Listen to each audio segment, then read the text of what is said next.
Bueno, en nombre del comité organizador, les doy la bienvenida a este debate. En este tercer Congreso Internacional de Responsabilidad Social tenemos federalismo responsable como eje de empleabilidad y entendiendo la innovación como un motor de desarrollo, entendemos estratégico tratar el tema de la innovación, ¿sí?, como un factor importante de apoyo a la integración regional a partir de proyectos socialmente responsables. Es importante, voy a hacer una pequeña introducción antes de pasarle la palabra a los distinguidos panelistas. Desde la Fundación Observatorio de Responsabilidad Social, entendemos que las acciones de responsabilidad social deben estar embebidas en la gestión de las organizaciones, que deben estar alineadas a los objetivos de las mismas y en lo posible ser convergente con las políticas públicas. En esa línea, cuando hablamos de proyectos de innovación, también entendemos que la innovación debe tener ese factor socialmente responsable. Cuando escuchamos hablar de innovación, generalmente siempre se entiende innovación y se mide un impacto positivo en lo económico. Nosotros creemos que de la innovación que estamos hablando y de la que debemos hablar como motor de desarrollo y que sustente la empleabilidad en proyectos que integran la región, es una innovación que además de tener un impacto económico positivo, tenga un impacto social y ambiental positivo.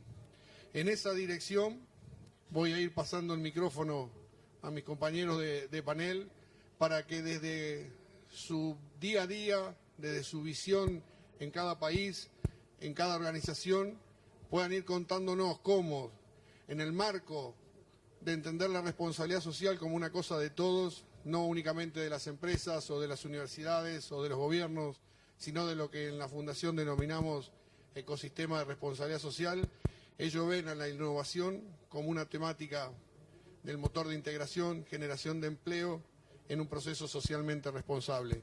Así que, por una cuestión de manejo de tiempos, como nuestro amigo se tiene que retirar para no perder el avión, voy a pasar el micrófono para que nos cuente su visión. Muchas gracias.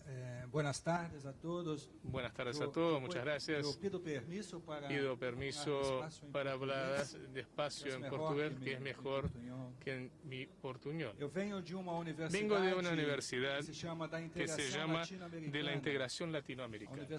Una universidad de la Integración Latinoamericana. Está ubicada en la ciudad de Foz do Iguazú. Somos vecinos con Puerto Iguazú y Ciudad del Este.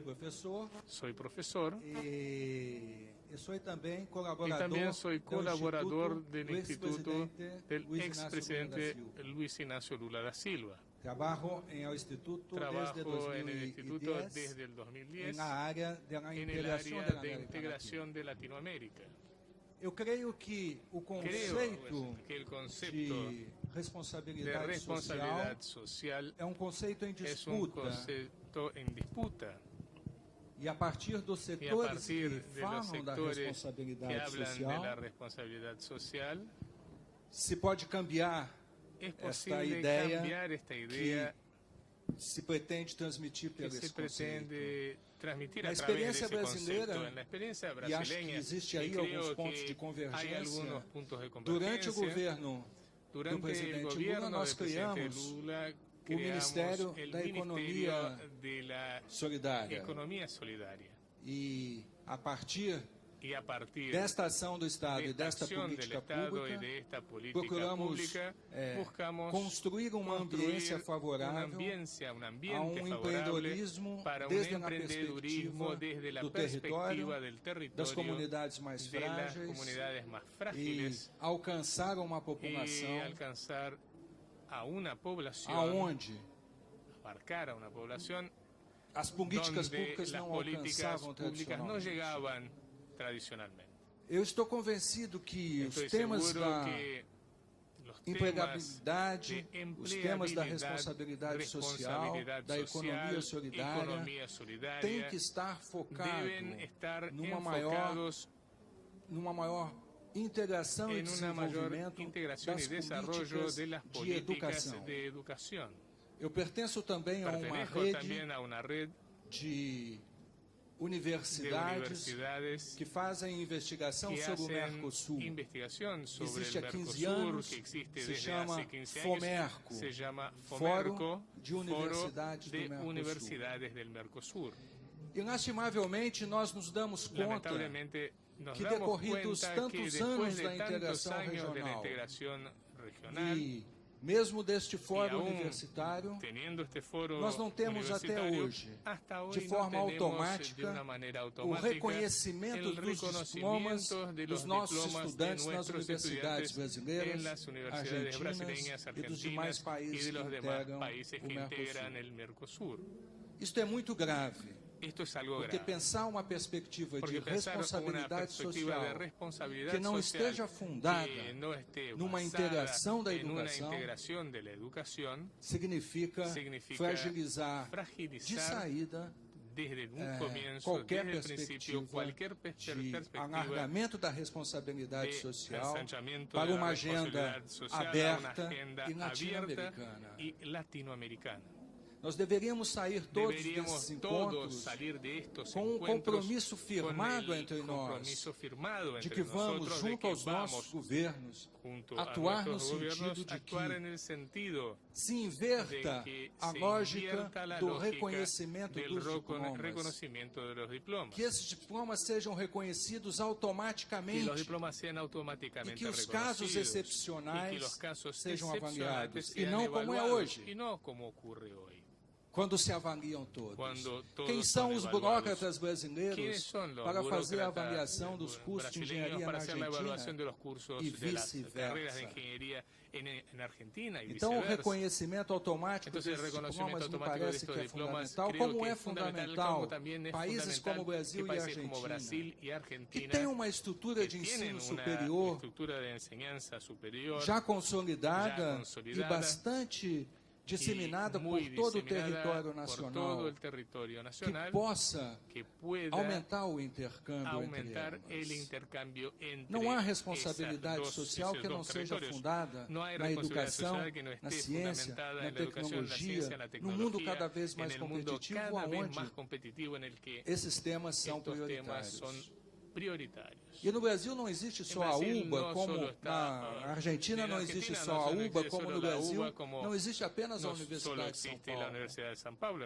A UNILA está ubicada numa região de fronteira com a província de Misiones, Entre Rios. Podemos perfeitamente, sobre o território e as localidades, criar um intercâmbio de professores, de estudantes, que infelizmente ainda hoje não existe e é inexplicável. Muitas das nossas becas para os estudantes brasileiros é para que visitem e estudem na Europa. Eles precisam vir ao Chile, à Argentina, ao Uruguai. Agora, recém, eu estive no Paraguai, onde houve um encontro do FOMERCO, na Universidade Católica. Os estudantes e os professores paraguaios pedem a nossa colaboração. Isto é responsabilidade social. Que todos nós temos que estar comprometidos. Devemos estar comprometidos. Eu gostaria de focar precisamente esta minha intervenção nesse quase apelo de que nos aproximemos mais por intermédio da integração da educação, porque é isso que vai nos permitir buscar soluções para os nossos problemas comuns, sem copiar modelos de fora. Antigo sonho de José Martí e tantos outros que pensaram Nuestra América desde uma outra perspectiva. Brasil e Argentina têm uma responsabilidade maior sobre tudo isso. E com isso encerro a minha participação, agradecendo o convite e pedindo desculpas por ter que me ausentar mais cedo, porque muito obrigado. Sale en un rato. Muchas gracias.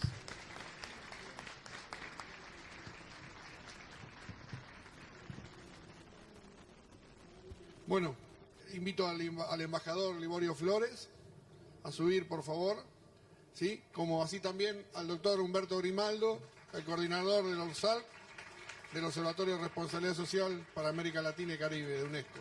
Ahora vamos a tomar un minuto para ver un pequeño video de la Agenda Abierta Latinoamericana de Responsabilidad Social y luego continuaremos con la palabra de la ministra de Educación del Paraguay.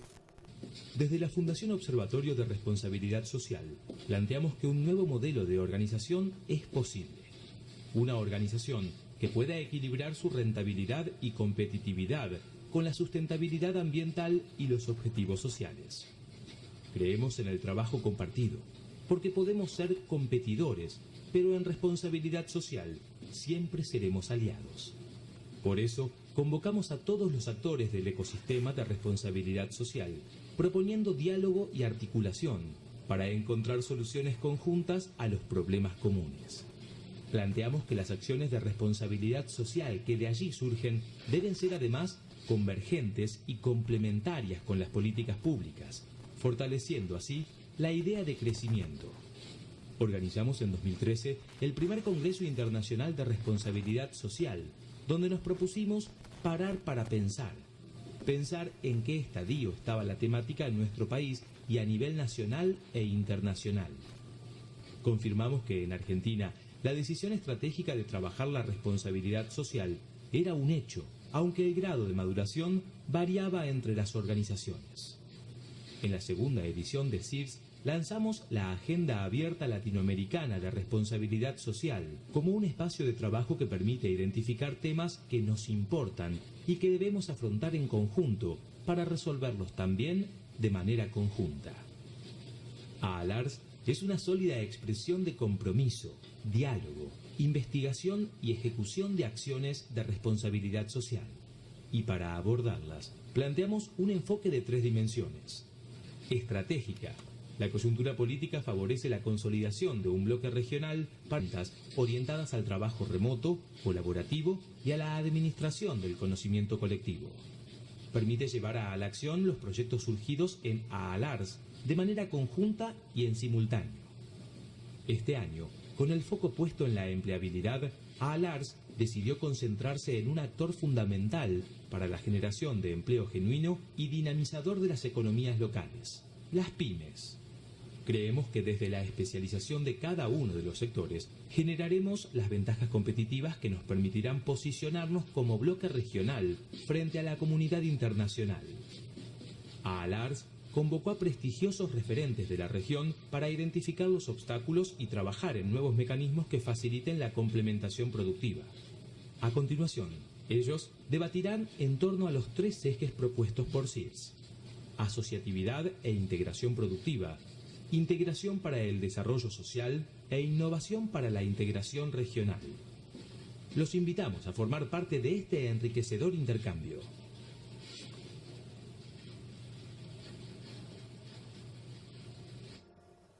Bueno, muy bien. El video ampliaba un poquito lo que yo les hice como introducción, donde cada uno de los panelistas estará dando su visión. Acá estamos en la temática de innovación como factor diferencial para la integración. Así que le cedo la palabra a la ministra.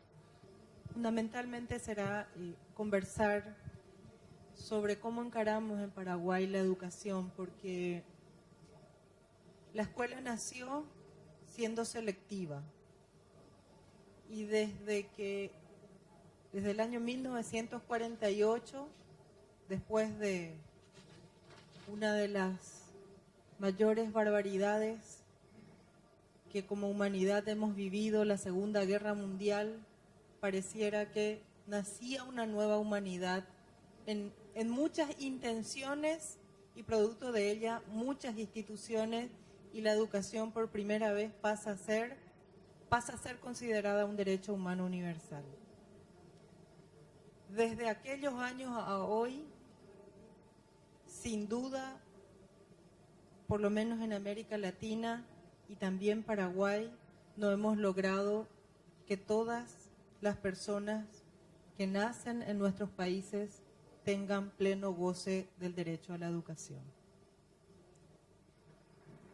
Transformar la cultura de la educación como un mecanismo selectivo a uno incluyente, inclusivo, con todos estos sueños, con todas estas metas, con todos estos acuerdos.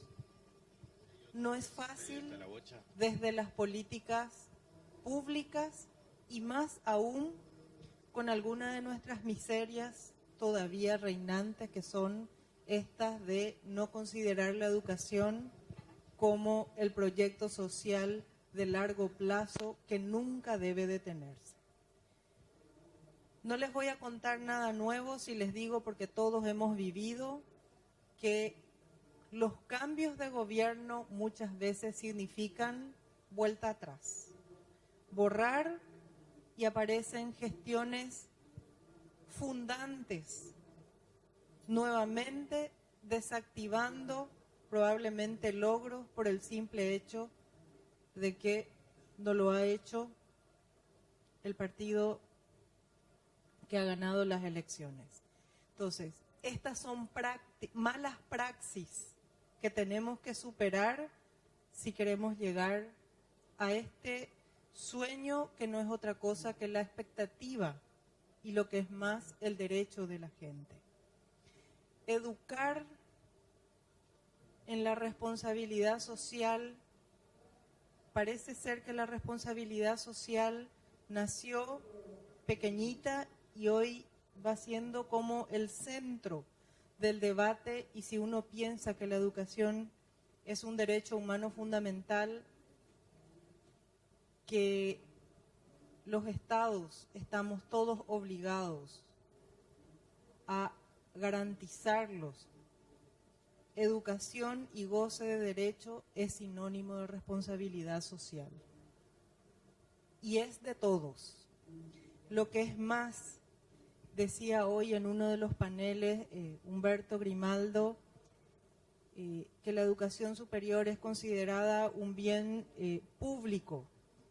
Afortunadamente, ese debate ya se ha extendido a toda la educación, dado que el último foro mundial realizado en Corea recientemente, por primera vez hemos suscrito todos los ministros de educación participantes, más de 130 países, que la educación es un bien público, que puede ser de gestión privada, subvencionada, oficial, pero que la educación efectivamente es un bien público. Otros hablan de bien común, que es un debate que tenemos que generarlo probablemente.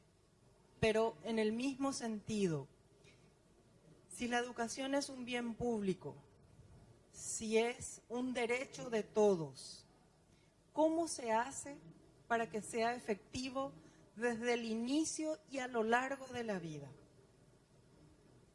Ya hemos avanzado más que 1948 y todavía tenemos deuda desde 1948, cuando efectivamente la humanidad decide convertirlo en un derecho humano fundamental. Esta era la meta de los países cuando se independizaron. Y nosotros en América Latina llevamos agenda de 2 siglos. Las pendientes del siglo pasado. ¿Y qué es la pendiente del siglo pasado? La cantidad de analfabetos que aún tenemos. Y los niños que están naciendo. ¿Cuál es la mejor manera de entender que la educación es una agenda de Estado? En nuestros países ya están los niños que van a culminar la educación media en el 2030. Esos niños tienen entre 3 y 4 años. Entonces, dejemos esas declaraciones rimbombantes y miremos a la gente. Y pensemos cuántos gobiernos bajo las reglas democráticas tendrán que pasar para que ese niño no repita, no deserte, aprenda y sea una persona feliz. Esos niños ya están. Les tenemos a los otros que no pudieron ir a tiempo, y ninguno porque no quiso. Yo hasta hoy, y ya he recorrido mucho nuestra región, no he encontrado hasta hoy un ser humano que diga, no fui a la escuela porque no quise ir a la escuela. Lo cual significa que la gente no gozó de ese derecho, porque tal como dice una de las citas de este encuentro, es que efectivamente la inteligencia es universal, pero la buena oportunidad no es universal. No hay que hablar solo de oportunidad, de buena oportunidad. Porque para aquel niño que nació en el piso, que pueda movilizarse socialmente, necesita una excelente oportunidad, porque fíjense todo lo que tiene que compensar para realizar ese proceso. Solo no lo va a poder. Y conste que algunos lo hacen, pero no creo que ninguno de nuestros países y ninguno de nuestros ciudadanos les guste ver las sufridas proezas que realizan algunos sujetos. Porque algunos rompen las estadísticas y los pronósticos y llegan muy lejos. Pero no se trata de eso. Se trata de que todos tengan la misma oportunidad. Por tanto, la educación se convierte en el proyecto de mayor expectativa igualadora que hemos conocido en nuestra historia. Y hoy más que nunca, un investigador y docente muy comprometido, compatriota de ustedes, Juan Carlos Tedesco, decía hace más de una década, este va a ser el siglo más peligroso porque la desigualdad social puede ser suave inclusive frente a la desigualdad que produce la desconexión de muchas personas de su participación de la vida activa y de quienes estamos hablando, de los pobres extremos y de los pobres. Que en países como el mío, más del 70% de la población tiene menos de 30 años. Lo que significa ese bono demográfico es nuestra gran esperanza, es nuestro gran reto, y si no hacemos bien los deberes como región, porque a nadie le hace bien un pobre, ni de hijo ni de vecino, porque nadie puede ser feliz viendo la desgracia del otro. ¿Cómo se gestionan los sistemas educativos en términos de gobernanza? Cuando, y voy a hablar del mío, nosotros tenemos una memoria muy fuerte todavía de la dictadura. Y la dictadura es una doble exclusión. Ya sobre la tradición de que la educación es un sistema selectivo, sobre eso 35 años de dictadura, y creo que buena parte de los asistentes aquí conocemos los efectos culturales de la dictadura que jamás se midieron.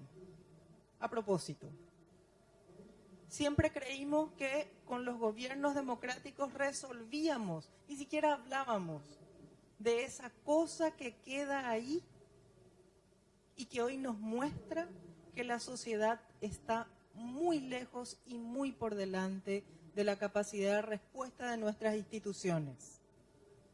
Nuestras instituciones fueron creadas para otro tiempo. Dan respuesta para una realidad que ya no existe. Y detienen muchas veces estas nuevas expectativas, estos nuevos derechos que vienen para toda la población. Es muy distinto un Ministerio de Educación que tiene que educar solo a una parte de la población que un Ministerio de Educación que tiene que incluir y darle calidad educativa a todos y cada vez más temprano, desde los 45 días hasta que alguien diga, bueno, final de la vida, porque la educación llega hasta el final de la vida. Porque no es solamente la educación formal, hay tantas maneras de educarse y todo hay que ir generando. Es más, este es un tiempo en que la educación tiene que ir tras las personas.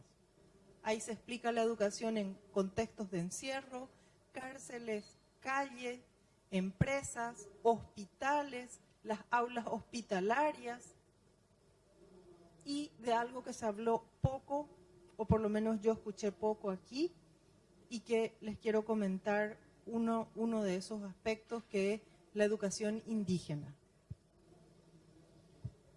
Nosotros tenemos solo 100.000 indígenas, 5 familias indígenas, 20 comunidades. Lenguas amenazadas, que cuando muere el último hablante, muere la lengua, muere la historia y se entierra toda una memoria y toda una cultura. Tenemos lenguas amenazadas en la región. Mayor capital simbólico, mayor riqueza del mundo lo tenemos nosotros en esta región con tanta diversidad de lenguas. Por lo menos en mi país, la población indígena es la que accede a menos años de estudio. ¿Por qué? Porque llegó un momento en que ellos mismos dijeron, ya nuestros niños no van a la escuela, porque la escuela termina matando nuestra cultura porque no nos miran. Y ese ha sido uno de los mayores retos, y tengo hoy la satisfacción de poder decirles que después de muchos años hemos logrado ofrecer todas las modalidades educativas para los distintos pueblos indígenas, porque tenemos 40% de las personas de comunidades indígenas no han ido nunca a la escuela. Es uno de los proyectos interculturales más ambiciosos, y hablando de gobernanza, es el Consejo de Educación Indígena, recientemente creado para nosotros, una garantía de las posibilidades de marcha de este proyecto educativo, que independientemente de las gestiones de gobierno se van a mantener. ¿Por qué digo esto? Porque la educación indígena es probablemente el reto cultural y científico más desafiante, porque uno no puede hacer por ello. Rompemos con todos los esquemas tradicionales de educación para poder trabajar en esas poblaciones. Hemos instalado las primeras experiencias de educación inicial de 3 y 4 años, con enfoque intercultural, con profesionales, a condición, nos dijo el Consejo de Educación Indígena, de que participen las madres sabias, que son los puentes entre la cultura universal y cada una de las culturas, y el principal interés es conservar la lengua y superar la condición de lenguas ágrafas, porque son eminentemente orales. Algunas ya no son ágrafas, pero son las minoritarias. Entonces, fíjense, cada persona, cada comunidad exige una atención y un foco distinto para que esa educación sea pertinente, sea sustentable y realmente le haga partícipe. Entonces, ¿cuál es la dinámica de trabajo? Bueno, ya con décadas de esfuerzos, todavía tenemos pendiente la equidad y la calidad, porque en todos nuestros países hay calidad, pero no está igualitariamente distribuida la calidad. Y eso significa entonces que calidad y equidad son componentes centrales para el goce del derecho a la educación. Y hemos llegado a la conclusión que una de las políticas centrales en la que no nos ha ido bien, que colaboran para que la equidad y la calidad todavía no sea de pleno goce para todos, es el tema de la participación. Entonces, por eso, hoy en la gestión que estamos llevando, La participación es un pilar central, es el primer paso. No es solamente qué vamos a hacer y qué rumbo vamos a tomar. ¿Cómo vamos a trabajar? Ese plural, porque la tentación de los ministerios siempre es actuar administrativamente. Disponer y que alguien lo cumpla, solamente una proporción de los responsables se observa. Entonces, cambiar la mente, cambiar la actitud y entender que la educación es un tema central de toda la sociedad y de la cooperación internacional y de la integración. No hay otra manera. Las agendas educativas van a trascender muchos gobiernos si hacemos bien la tarea y nos ponemos de acuerdo. Creo que en los discursos estamos todos de acuerdo. En los cómo, creo que hay ricas diferencias y esas ricas diferencias son las que tienen que nutrirnos. ¿A qué nos lleva esto? A que tenemos una agenda de largo plazo, un plan de largo plazo, una agenda concreta, porque no existe largo plazo si no hay un aquí y ahora con un destino compartido. Y ustedes saben bien que en los planes estratégicos es muy rápido formular la visión. Y a la hora de la actuación, cada quien va por lados distintos, que es la mejor manera de cotejar si la visión la hizo alguien o si se la construyó, aunque sea imperfectamente, a los ojos de los especialistas en gestión estratégica. Entonces, una agenda con los cooperantes, porque encontramos que cada cooperante, cada organismo tenía su propia agenda. ¿Cómo vamos a impactar si nos dirigimos a la misma población y cada uno tiene su carta de navegación? Nos chocamos y la gente pierde. Una agenda con la cooperación internacional, afortunadamente, eso ha sido comprendido. Estamos alineados, lo que no significa uniformados. Concertamos para dónde vamos y cada quien va anotando sus intereses en función también de la misión que cumple en el país, tanto organismos multilaterales como de cooperación horizontal. La sociedad civil. En mi país hay muchísimas organizaciones de la sociedad civil dedicadas a la educación, todos con proyectos pequeñitos. Entonces eso procuramos trabajar por tema y en territorio, que es el otro aspecto fundamental. Hay que aterrizar ahí donde está la gente y la equidad tiene que estar en la selección de los que más necesitan primero. Luego, todo el tema de la cultura de participación de los padres. Los padres se quejan de los profesores se quejan de los padres. El esfuerzo de la construcción de la comunidad educativa. Y no es fácil porque en mi país muchas directoras convocan a las madres o para pedirle dinero o para decirle que el hijo tuvo mala nota. Las dos malas noticias para familias. Claro, pero ¿qué significa eso? Que también hay tal estereotipo de roles, en el sentido que los padres depositan en la escuela que la escuela resuelva, y hay una fantasía respecto del poder de los padres sobre la educación de los hijos en tiempos en que los padres muchas veces no le ven a los hijos excepto los fines de semana. Entonces, construir esta comunidad educativa es uno de nuestros grandes esfuerzos. Y otro aspecto fundamental, que es en el punto en el que nos encontramos hoy, dos puntos centrales. El trabajo con los sindicatos, que es otro tema de lo que no se habla en América Latina. O se habla muy poco en nuestros, por lo menos, congresos. Creo que vale la pena una conversación profunda y franca, porque muchas veces esas confrontaciones hacen que en América Latina los niños pierdan hasta 2 meses de clase. Por razones que pueden ser valederas de parte de las reivindicaciones. Sin embargo, existe el interés superior del niño.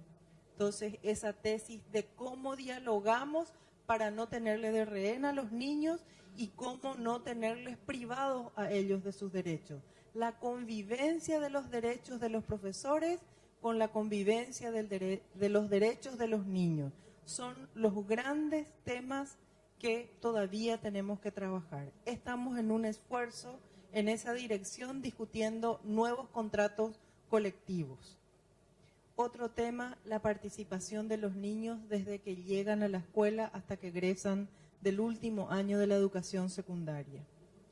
Estamos disponiendo mayor conexión entre las organizaciones de los niños y todo lo que es el currículum, el desarrollo curricular. Los niños se pasan estudiando cómo se participa, que es como decía recién en un panel una compatriota de ustedes en el panel anterior, que es como diseñar cómo se va a jugar el partido de fútbol sin bajar nunca a la cancha. Entonces, todo el tiempo están hablando cómo es el Estado, la función del Estado, qué es la sociedad civil, qué son las elecciones, cuáles son las reglas de la democracia, etcétera. Pero en la propia escuela se vive poco, se conecta poco el desarrollo curricular con la vivencia. Y dijimos, si los niños, en mi país la gente se queja mucho que los jóvenes no participan de los partidos políticos, que cuesta organizarle a la juventud, que las políticas sociales con la juventud se vuelven difíciles porque están muy atomizadas las organizaciones.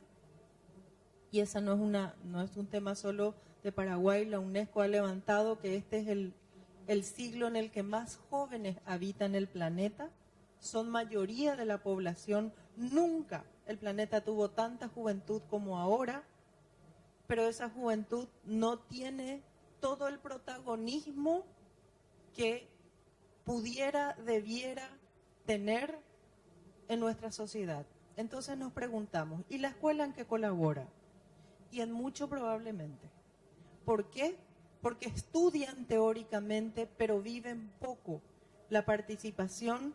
Entonces, ese es otro reto curricular, extracurricular y de la sociedad. Porque si los chicos egresan sin haber participado de un consejo de grado, sin haber presidido un proyecto, sin haber representado a su escuela, sin tener en cuenta los problemas que viven jóvenes distintos a él o a ella, ¿qué significa? Que después la democracia le puede ser indiferente. ¿Tiempo? Bueno, dejo por aquí para otras preguntas, pero lo cierto es que la escuela de antes no es la escuela que necesitamos hoy. Pero una sociedad sin escuela es una sociedad sin esperanza. Por tanto, en la escuela hay nueva esperanza, pero esa escuela tiene que ser eminentemente abierta, un sistema abierto, nada de sistemas clausurados, porque esos mueren muy rápidamente y no es problema que mueran las instituciones, el problema es que truncan proyectos de vida individuales y colectivos. Gracias. Muchas gracias. Muchas gracias, ministro Lafuente. Muchísimas gracias, muy buenas tardes a todos los componentes del panel, a todos los presentes. Traigo un abrazo fraterno de mi pueblo y sobre todo de mi presidente Evo Morales, a quien realmente esta problemática, no solamente de la educación, sino sobre todo de la participación, de la inclusión, de la equidad, en fin, de la responsabilidad no solamente social, sino la responsabilidad integral de toda la sociedad y sobre todo del Estado, es cuestión de vida o muerte para el primer mandatario de Bolivia, sin haber pisado una universidad, sin haber tenido ningún posgrado. Yo creo que la mejor educación que ha tenido es la Universidad de la Vida, y además la historia de mi país le ha puesto en un momento oportuno para que nos demos cuenta que evidentemente nosotros como pueblo, como latinoamericanos, debemos reflexionar bajo qué parámetros filosóficos, bajo qué parámetros y paradigmas económicos sociales estamos viviendo. Bolivia, y quiero compartir con ustedes esta pequeña experiencia, cuando se independizó, realmente pasó de un sistema colonial a un sistema republicano, formando un Estado aparente, sin llegar al sujeto más importante, que es el ser humano, para darle esa oportunidad, por lo menos, de estudiar en su propia lengua. Así llegamos hasta hace pocos años, 9 años, 10 años atrás, en el cual habían bolivianos que estaban vedados, prohibidos a aprender a leer en su propia lengua. Es como a nosotros nos traten de enseñar en un idioma que jamás hemos escuchado y que bajo los parámetros de la democracia liberal deberíamos estandarizar a todos bajo una misma mirada, bajo una misma lógica que no es la propia, que no es nuestra y que viene con designios de otras latitudes, quienes tienen la preeminencia de pensar por nosotros y de decidir por nosotros. Este es un tema muy profundo que va a cuestionar y revolucionar la esencia misma de nuestra misión y nuestro destino como seres humanos, como sociedad y sobre todo como líderes que definen el futuro de nuestros países. En estos 10 años, Bolivia ha entendido que la economía, que la educación, que toda la actividad humana debe estar supeditado a la verdadera necesidad de la sociedad y que los políticos deben tener la virtud de interpretar adecuadamente la realidad. Pues en Bolivia llegamos a tener tomadores de decisión que estaban totalmente alejados de nuestra realidad. Llegamos al colmo de tener un presidente que apenas balbuceaba el español, pero que hablaba muy bien el inglés. Cuando ingresó el presidente Evo Morales como primer mandatario, las corporaciones, la empresa privada, lo veía como un pequeño accidente histórico que el indiecito se va a aburrir ya de gobernar en unos 6 meses. Era objeto de burla. Se burlaban de un mandatario que tenía la legitimidad más grande de Latinoamérica, teniendo más del 60% del voto popular. ¿Y eso por qué?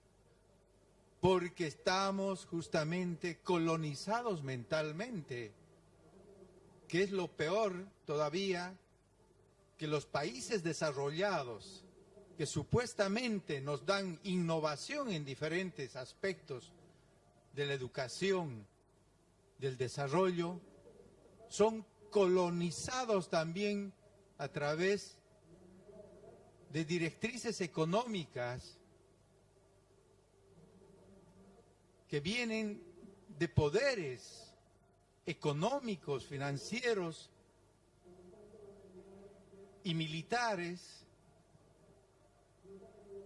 que no tienen el empacho ni la discreción de dirigir o querer dirigir nuestras vidas. En Bolivia, a título de ONGs y de estas cooperaciones, que más que cooperaciones, eran agencias de distorsionar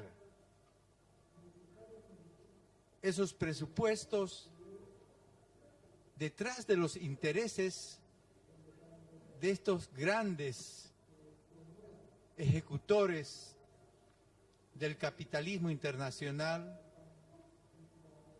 y que sí estaban acostumbrados a que aquí en Latinoamérica y sobre todo en Bolivia obedezcamos a pie juntillas todo lo que nos venían y con mucha autoridad. En ese aspecto, más de los logros económicos y sociales y políticos que se han desarrollado en estos últimos 10 años en Bolivia, el mayor logro es haber rescatado la identidad del hombre boliviano. Esa identidad que le da la verdadera dignidad.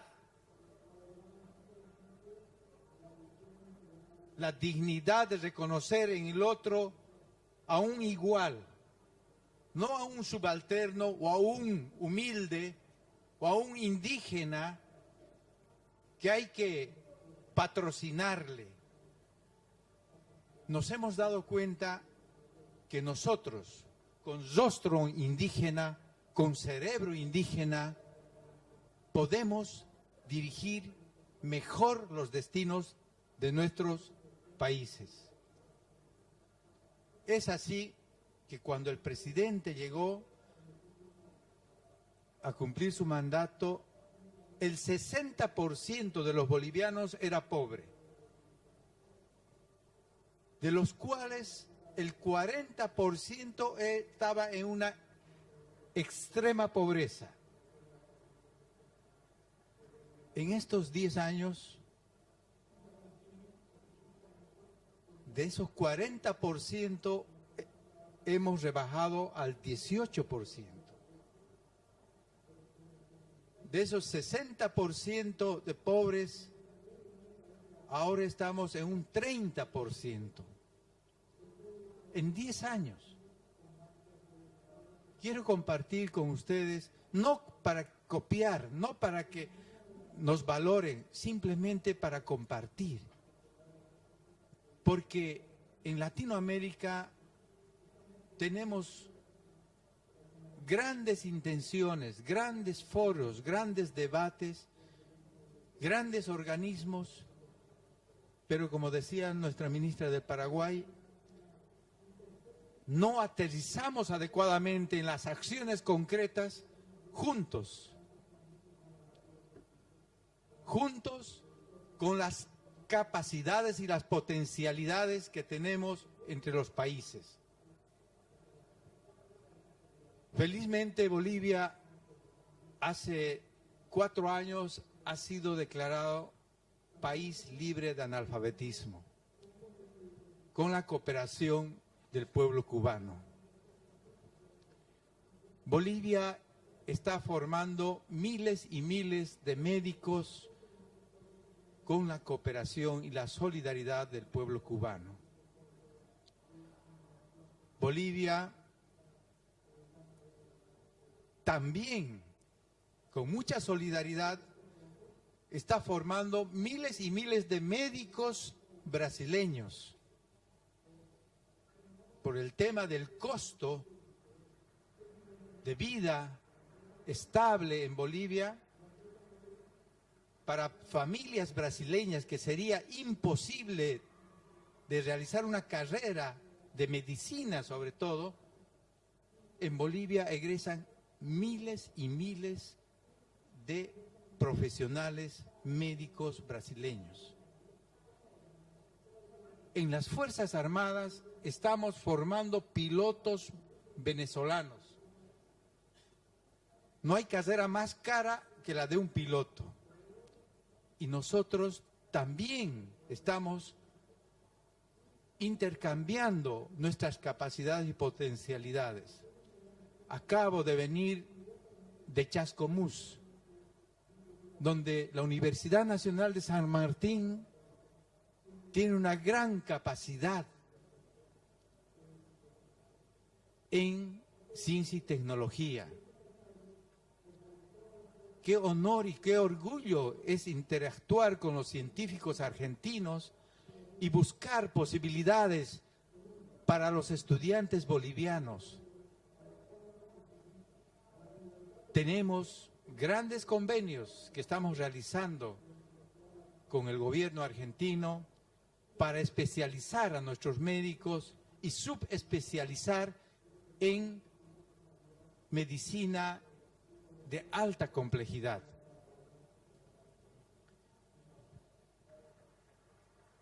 En Bolivia tenemos una alta deuda histórica, no solamente social, económica, política, pero también en ese aspecto tenemos como producto de haber diseñado políticas de Estado en base a la nueva constitución política de Bolivia,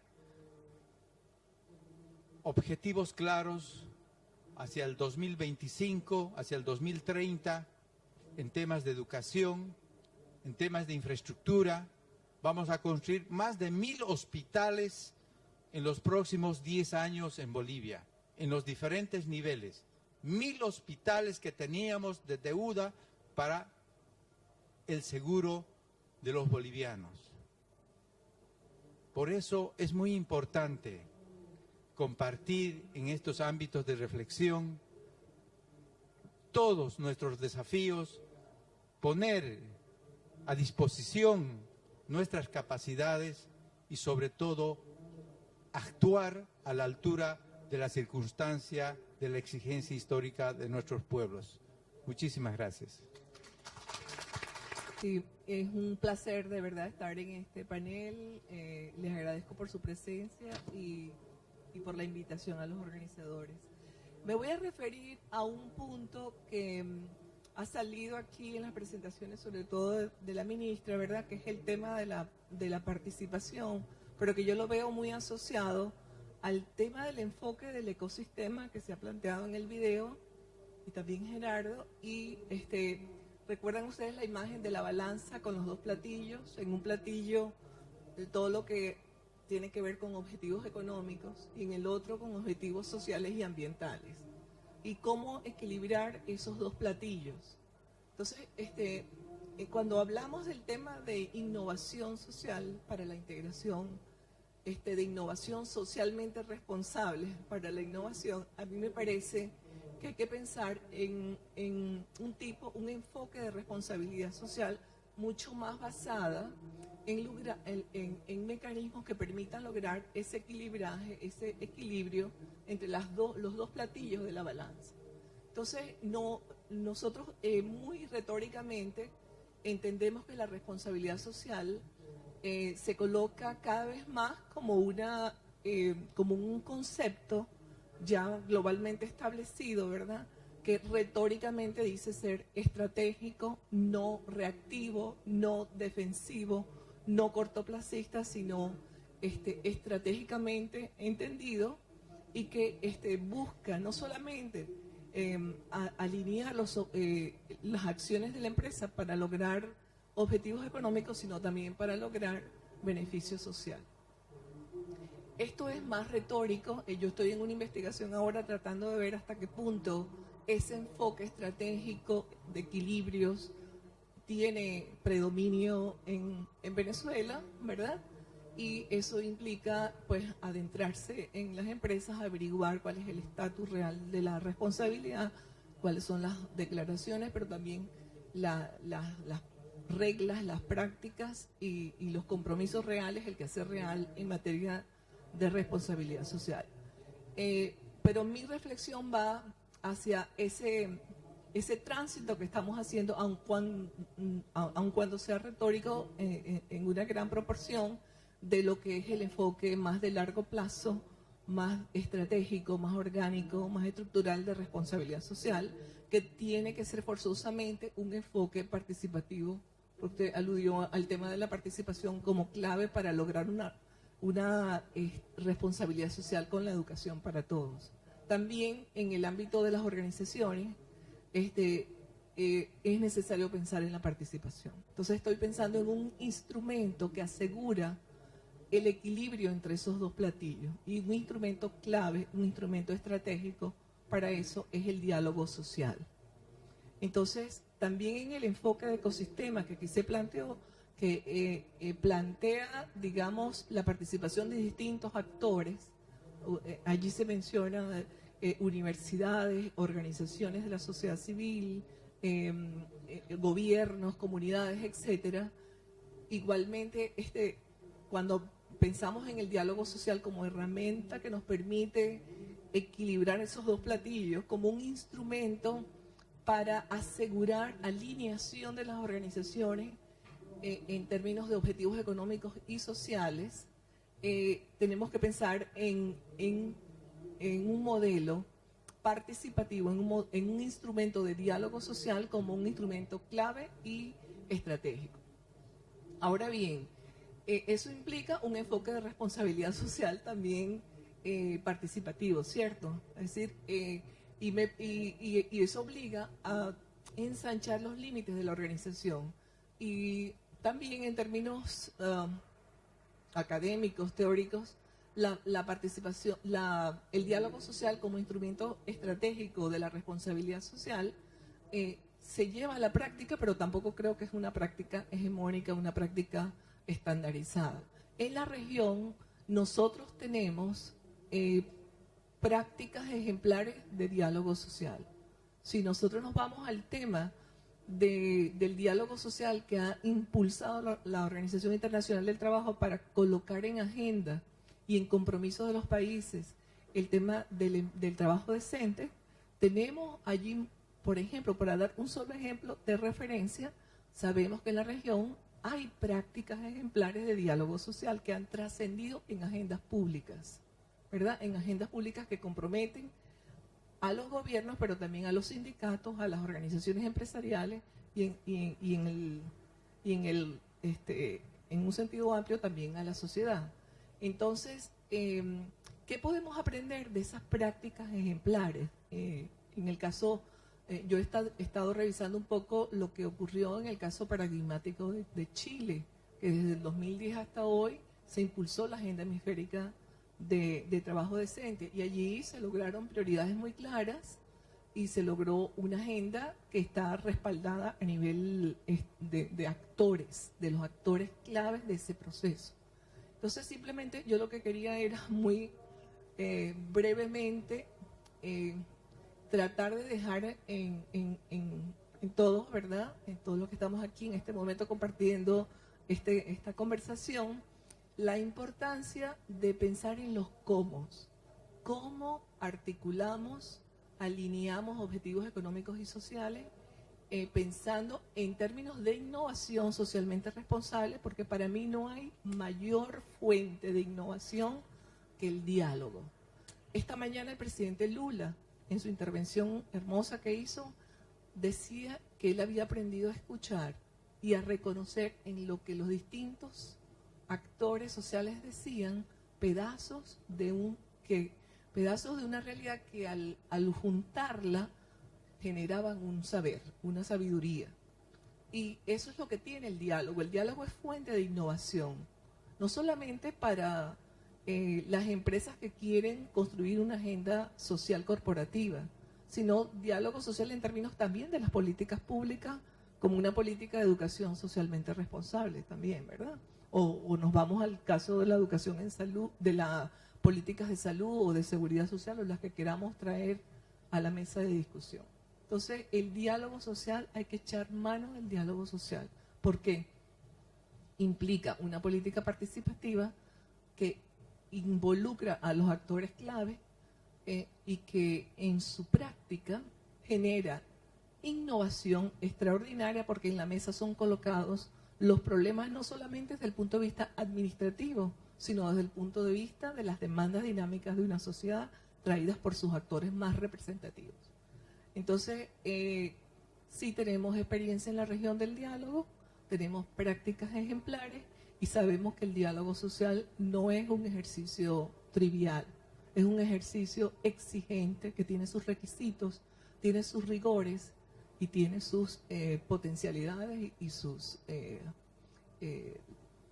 ofertas también académicas en la región sobre los componentes esenciales de ese diálogo, las metodologías esenciales, etcétera, etcétera. Entonces, es eso simplemente, que cuando pensemos en equilibrar platillos, sabemos que ya hay un know-how, un conocimiento, una práctica de referencia que nos permite articular adecuadamente, que es el diálogo social, y que tenemos que empezar a apropiarnos seriamente de eso y a formar capacidades y a formar condiciones, crear condiciones para que eso sea una herramienta universal, digamos, en términos de innovación socialmente responsable. Muchas gracias.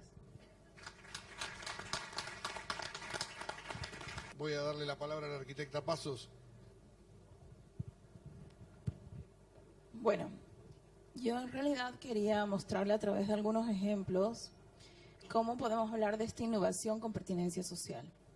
Ya lo hablaba nuestro embajador, la mayor parte de los pueblos indígenas de todo el mundo y sobre todo de América Latina tienen un legado, tienen una base, se erigen sobre una base que en el caso de Bolivia es el Sumascamaña, que significa vivir bien, pero no vivir bien en el sentido del dolce farniente, de desperdiciar, de despilfarrar, de gastar del consumismo, la enfermedad del consumo, sino en el sentido de vivir todos juntos en solidaridad, pensando en el impacto que tenemos sobre la madre tierra, que no pide otra cosa que el respeto que nos pide una madre dadora de vida, una madre que nos bendice con sus frutos, pero que también es despiadada con sus catástrofes naturales.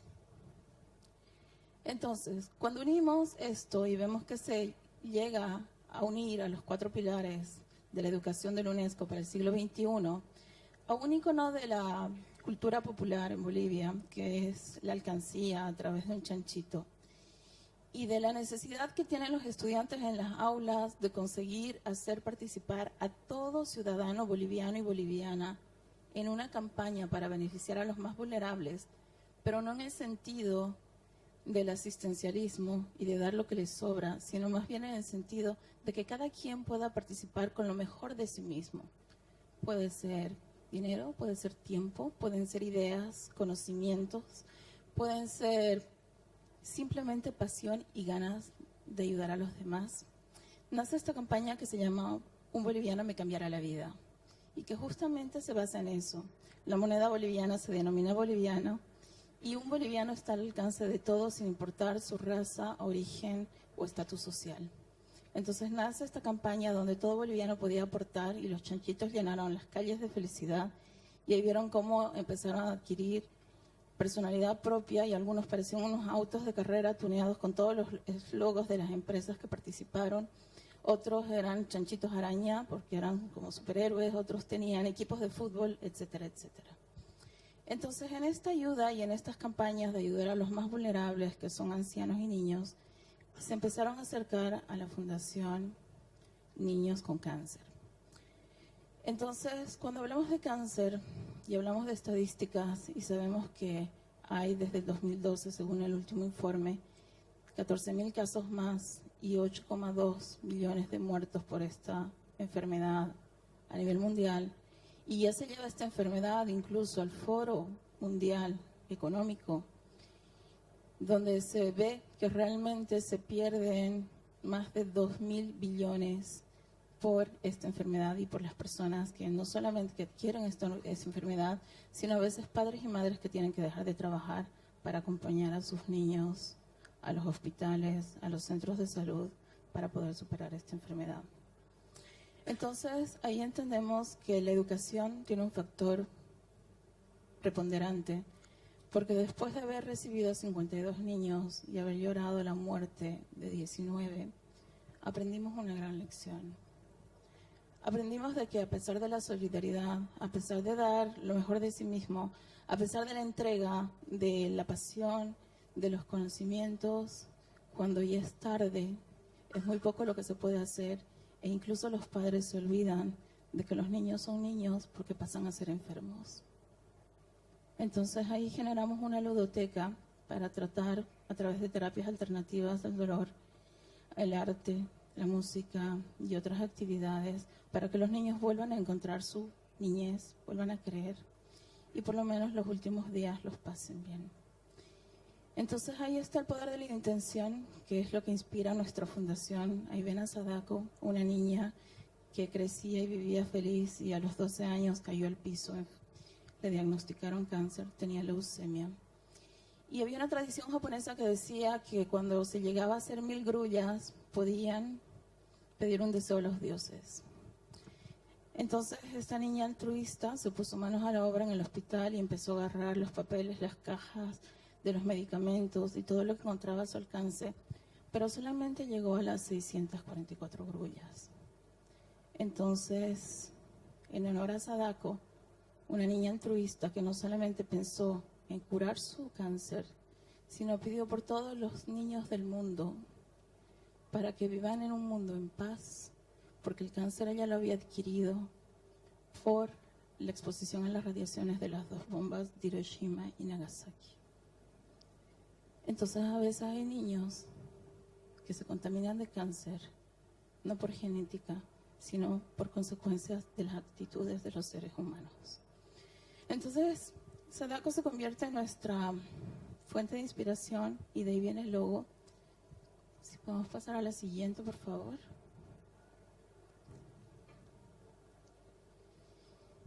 Y bueno, ese video por el tiempo no lo vamos a ver, pero bueno. Y en esta inquietud de crear la prevención y la detección temprana para no seguir llorando a más niños y no ver a más familias destruirse y derrumbarse delante nuestro, consigue el apoyo de un equipo de expertos médicos, cirujanos del alma, más la fundación, más la universidad, para generar lo que ahora es nuestra clínica, que es el primer centro de detección y temprana y donde todavía se pueden dar todos estos servicios, no solamente a niños, sino a cualquier ciudadano.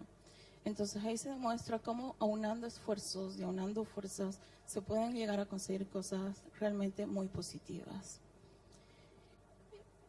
Además de esto, y justamente en esa inquietud de continuar alimentando la ludoteca y de continuar accediendo de que toda la población en su conjunto intervenga, ¿pueden pasar por favor 2 más? Otra más, la siguiente. Nace en Sana Sana. Yo no sé aquí cuántas madres latinoamericanas no conocen la canción Sana Sana, colita de rana, si no sana ahora, sanará mañana.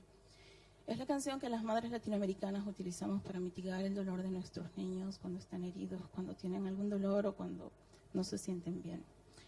Entonces, inspirados en el Sana Sana, esta canción popular. Y justamente partiendo del concepto de el preservar el planeta, la madre tierra, el entender de que se puede buscar un nuevo modelo económico, la economía circular, una economía con rostro humano.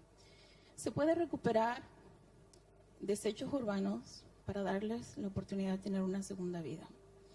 Entonces, de los roperos solidarios, que son trabajadas por nuestros voluntarios, que recogen la ropa, la lavan, la planchan, cosen botones. La ropa que está en buen estado es destinada a hogares, es destinada a los asilos, y la que está en mal estado,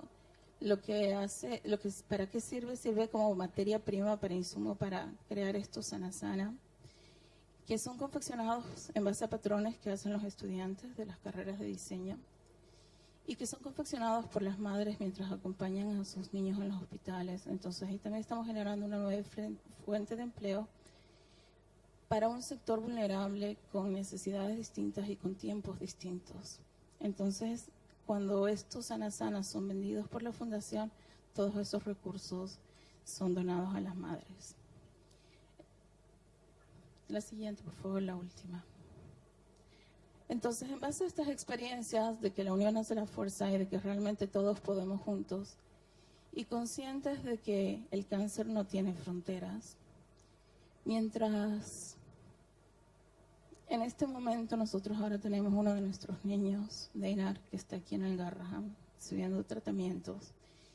Y bueno, si bien Bolivia no tiene un Garrahan, tiene millones de familias latinoamericanas que al verse apagar la luz, encienden la esperanza en los corazones de otras familias latinoamericanas.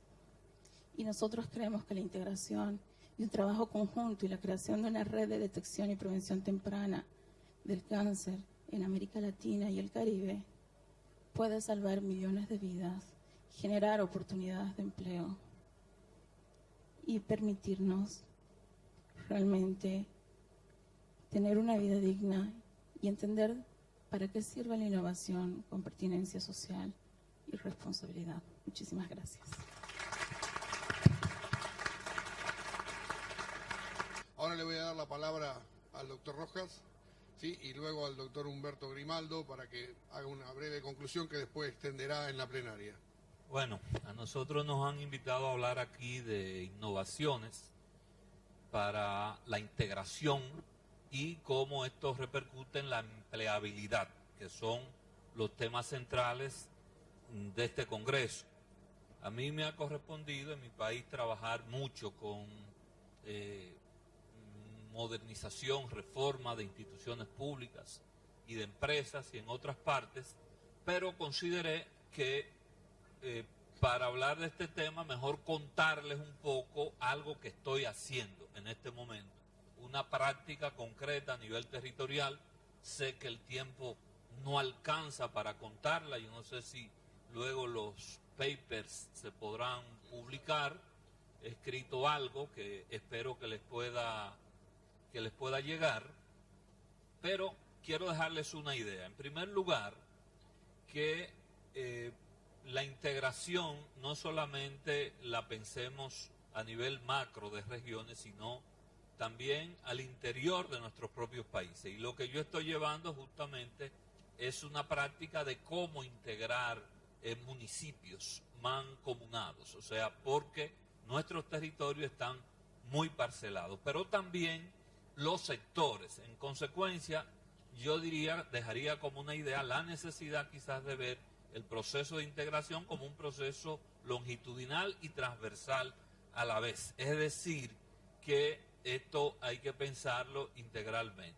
En nuestro caso, lo que les presentamos en el borrador es el ejemplo de la mancomunidad del Gran Santo Domingo, que agrupa unos 11 municipios y que a partir del mismo se ha generado todo un proceso de integración alrededor de temas que son de carácter común. La práctica en lo que hemos visto es que la mayor parte de los problemas no es posible enfrentarlo individualmente por las municipalidades, sino con políticas públicas comunes. y hemos generado a partir de ahí, en diálogos con las organizaciones civiles, con las empresas y con el propio gobierno, concretamente alrededor de un tema que es la recuperación de los dos principales ríos que atraviesan la ciudad de Santo Domingo, el río Sama y el río Isabela, generar un proceso de rescate ambiental, social, económico y urbano de las poblaciones que viven en la cuenca de esos ríos. Y esto, debo decirle, es un proceso sumamente complejo, pero cada vez resulta mucho más interesante cómo poder generar políticas públicas para rescatar la cuenca alta de estos ríos, conocer directamente y promover políticas de apoyo a los pequeños productores que tienen que hacer conuquismo para sobrevivir, y entonces cómo estos en la actualidad se pueden ir integrando a políticas de recuperación de bosque, a políticas de generación de nuevas fuentes de empleo, y lo propio hacerlo en la cuenca media y en la cuenca baja. Lo de la cuenca baja es un tema, debo decirle, de carácter dramático. En este Congreso yo he escuchado múltiples historias, pero yo quisiera, por favor, entren al internet, busquen y vean las condiciones de vida de la gente en los barrios de Santo Domingo, circundante a los ríos Sama e Isabel. Entonces, a partir de ahí estamos haciendo todo un proceso de recuperación de los ríos, pero lo que hemos visto es que es imposible recuperar los ríos sin recuperar las personas, y en consecuencia estamos llevando a cabo múltiples procesos de reestructuración urbana a partir de políticas públicas que se están llevando a cabo en materia de educación, salud, desarrollo social, y especialmente generando, no tengo el tiempo allá, nos están haciendo así, lástima para los últimos, pero donde tenemos muchos empleos, de cómo generar pequeñas empresas públicas para la recolección, el reciclaje y el aprovechamiento de los residuos sólidos. Cómo generar empresas públicas desde el ámbito del manejo del agua potable. Cómo generar empresas comunitarias para el manejo de los sistemas eléctricos y las cooperativas eléctricas. Y al mismo tiempo, cómo generar clúster, por ejemplo, con experiencias concretas que existen en los barrios de sectores con experiencia en cuero, en producción de artesanías, etcétera, etcétera. Pero justamente el tiempo no alcanza, y espero entonces que puedan leer algo sobre esta experiencia de los ríos Sama e Isabela en la República Dominicana. Muchas gracias, doctor. Le cedo la palabra al doctor Grimaldo para un breve resumen. O sea, previo, lo más resumido se va, pero en cuestión de locomotora voy a leerlo rapidísimo, pues todo lo que tengo aquí, ¿no? Ver la innovación y pasar de la innovación no solo desde la ciencia, la tecnología y su función económica, sino la innovación desde la solidaridad, desde la acreditación social de las universidades, y viendo el territorio como eje articulador de la innovación, pero innovación en, desde y para los territorios. El territorio de la universidad, pero sobre todo el territorio de la comunidad. La innovación entonces en clave de integración de la educación, de la acreditación y de una agenda abierta propia. La innovación como proyecto regional inclusive de países y al interior de los mismos países. La innovación siguiendo esa idea de Martí, que más vale un segundo de pie que toda una vida de rodillas. La innovación más allá de la inequidad y la exclusión y la selección. La innovación como lucha de que no haya derecho a la educación. La innovación que ve entonces el proyecto social y la política como inclusión real. La innovación a partir de la sustentabilidad, lo que fundamenta, y la sostenibilidad, lo que dura. La educación vista como bien público derecho, pero siempre efectiva en claves de innovación. La innovación, a pesar de que con todo eso tiene un retraso de 2 siglos, tenemos que verla como agenda de Estado real, no de voluntad política, sino de realidad ética de los pueblos. La innovación vista en todas las organizaciones, gobiernos, corporativos, cooperativas, empresas, ONGs, como aplicación éticamente inteligente y no como mecanismo ideológico.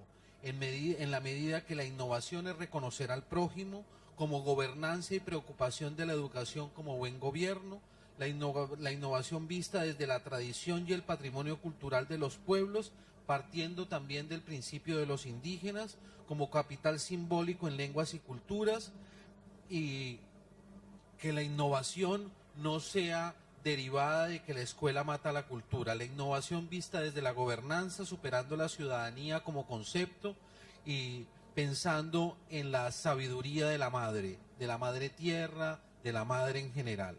La pregunta entonces sobre innovación es el cómo, superando las divergencias y las ricas diferencias, en el cual la educación se vuelva más operativa y que esa política sea real. La innovación como mecanismo de concertación y no como de imposición, la innovación como vivencia, no como teoría, una nueva escuela abierta en un nuevo sistema, la innovación como promoción humana y exaltación de la dignidad de la persona, una revolución educativa donde la innovación sea entendida como pluricultural en toda su riqueza semántica, y los países desarrollados a través de la innovación que dejen de imponer sus modos de ser, hacer y tener, y más bien nos enseñen a nosotros enseñemos también a cómo somos, cómo hacemos y cómo tenemos. La innovación en el balanceo, de un lado los principios económicos y por otro lado la equidad social y la responsabilidad social territorial como principio estratégico de todos. La innovación como ganar a través de servir, es decir, innovación como participación. Innovación entonces vista como diálogo social antes que nada y para generar alineación de todos en torno al bien común mediante un diálogo social a través de los principios, ¿por qué no?, de la OIT como casos. Se presentaron casos e ideas generales que podemos también contemplarlos, pero esas serían las ideas generales. Muy rápidamente, me disculpo por la velocidad. Muchas gracias, doctor. Los invito a todos a la plenaria de ALARS para dar el cierre de las 3 sesiones. Muchas gracias.